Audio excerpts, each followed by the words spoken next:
Topic 21. An important letter. Cue card.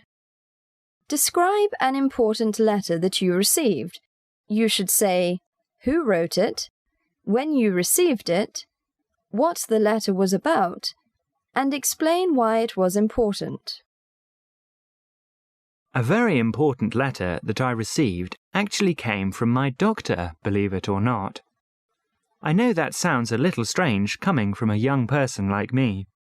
You see, at the time I was in school and was working very hard and neglecting to take care of myself. I was so worried and stressed over my studies that, well, number one, I wasn't eating very well. Then, on top of that, I was spending so much time in the library that I wasn't going outside and getting any exercise. I noticed that I was starting to get sick easily and kind of run down.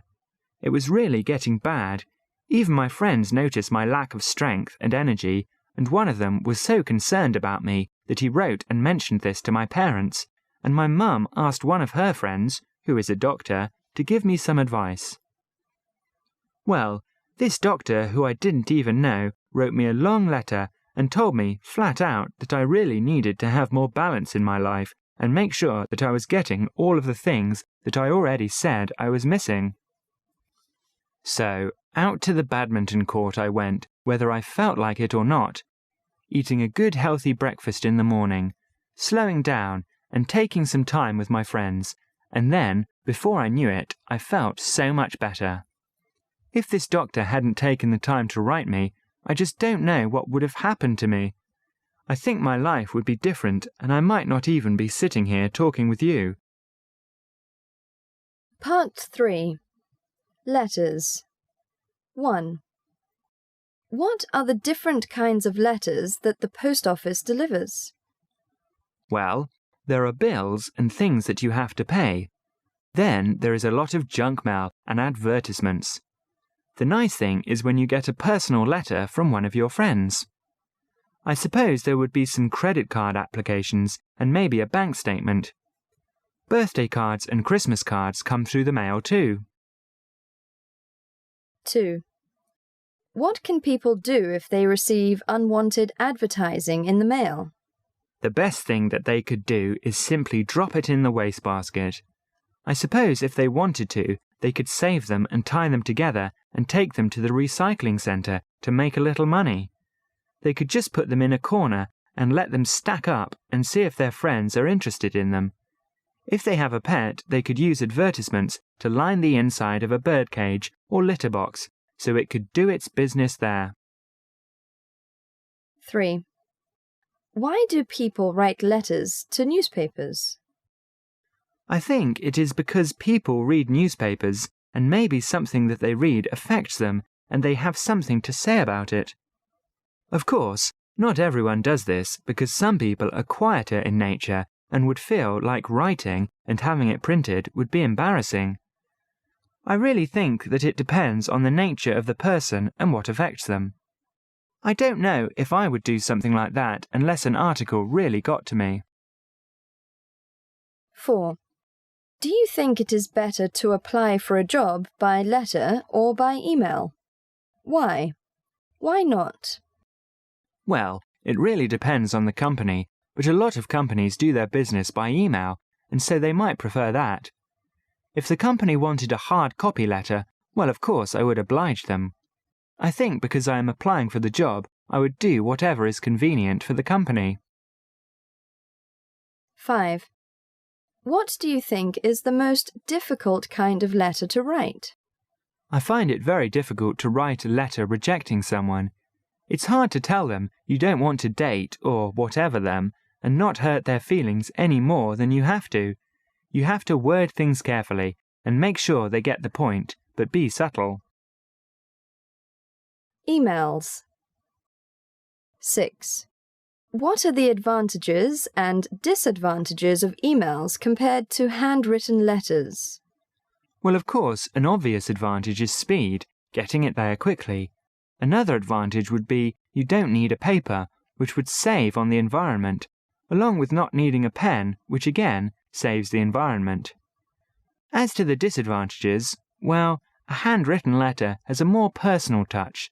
It shows that you took your time to sit down and gather all of the writing materials and also took time to go to the post office or put it in the mailbox to get it to the person on the other end. 7. Do you prefer to write letters or emails? Why? I really only write emails now. I haven't written a letter in so long, it is kind of hard to remember when.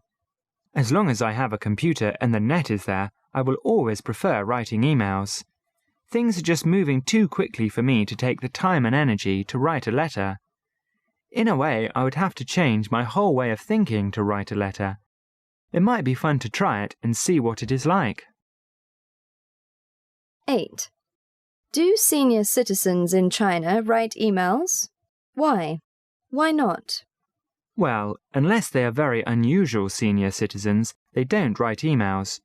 You know that having a computer, and more important, knowing how to operate one, is just not something that the older generation has a lot of experience in.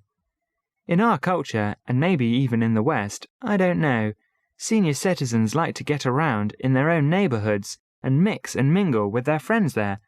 So the need to write emails and use a computer is not really there. I suppose that if an older person has a business, then they might write some emails, but more than likely they would have a secretary do it for them. 9. What effects, if any, do you think the use of emails might have on traditional Chinese culture? Well, as I was saying, emails have had a big effect on Chinese culture already. We younger people want to reach out to not just the ones that are in our neighborhood or even in our city, but to those that are all over the world. You know, for a long time China was closed to the West and Western culture. Now that it has opened its doors, there have been many changes, and writing emails is one of them. Emailing is more than just writing. It really is a way of life, and this way of life wasn't available here in China before. 10. Do you think handwriting will still be an important skill in the future? Well, in China right now, the written characters are important for many things, such as billboards and small business signs. But now that computers are being made with Chinese character inputs, the actual writing out of them is no longer necessary. I think there will come a time in the future when writing the characters by hand will be a lost art. Sad to say, as writing characters by hand is an art form here in China. Computerization is moving in and taking over, so, for the sake of speed, we will see the slower methods of communicating, such as handwritten characters, become a lost art and a casualty of modern times.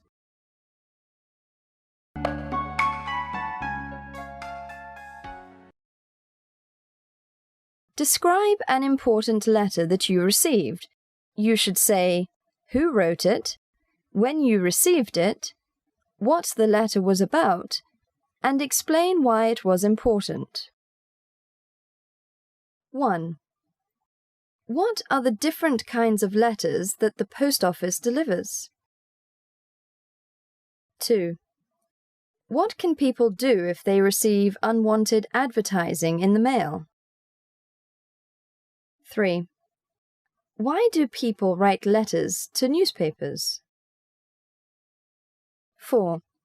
Do you think it is better to apply for a job by letter or by email? Why? Why not? 5. What do you think is the most difficult kind of letter to write? 6. What are the advantages and disadvantages of emails compared to handwritten letters? 7. Do you prefer to write letters or emails? Why? 8. Do senior citizens in China write emails? Why? Why not? 9. What effects, if any, do you think the use of emails might have on traditional Chinese culture? 10.